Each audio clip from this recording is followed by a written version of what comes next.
1,4 million de vues, 1,8 million de vues, 3,7 million de vues. Nefa volany ala posiko 0 ariary. Ho anao artista, tiktokeuse, influenceur na manana page Facebook izay teo maro abonné ary te halaza amin'ity taona 2024 ty.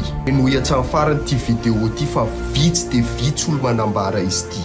Nefa problème ngeza nisan'ny tsy mampivoatra atsika izay teneniko amin'ny farany ty vidéo ty. Maro aminareo nandefa message mangataka fanampiana ary marina ny tany hoe Alvin karakory atao amin'ny boost page. Raha toa ka voavalinao an-tsaina reto fanontaniako reto, iova ny situation misy anao. Voalohany, ino tena ilanao page? Ohatra za zao ve namorona page Alvin le mécanicien de publicité ana sakafo nataoko ao?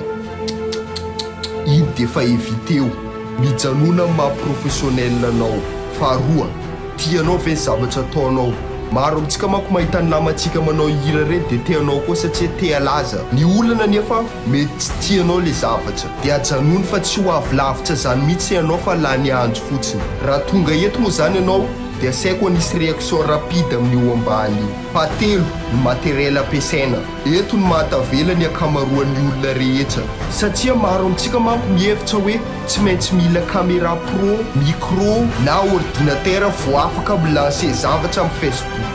Eto za dia manambara fa ny vidéo rehetra nataoko tamin'ity page ty dia téléphone no ny filma azy. Ary ny montage raha toa ka anao tsy misy ordinateur de mety ataonao amin'ny application CapCut. Ka ianao manomboka androany le hoe tsisy caméra tsara sy ny sisa.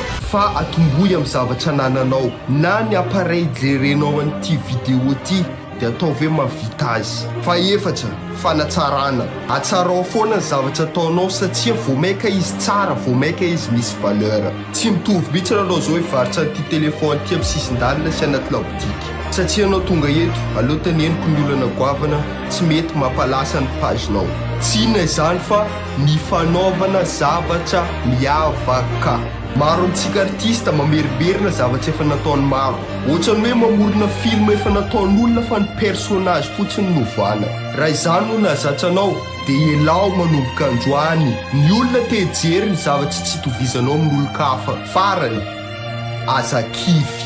Akamaroan'ny artista hitantsika malaza reny efa namoaka hira amanam-polony vao nalaza. Ka midika izany fa tsy hoe anao mitifisa de tsy maintsy mahavoa. Mino aho fa nanampy anao ty vidéo ty ka partageo satria tsy misy sara nefa mety hanampy ny namana manodidina anao. Ary raha toa ka mahatratra 20 000 réaction ty vidéo ty de ambarako hoe étape par étape ny teknika rehetra atao manomboka amin'ny famoronana page Facebook ary ny zavatra tokony atao. Pes.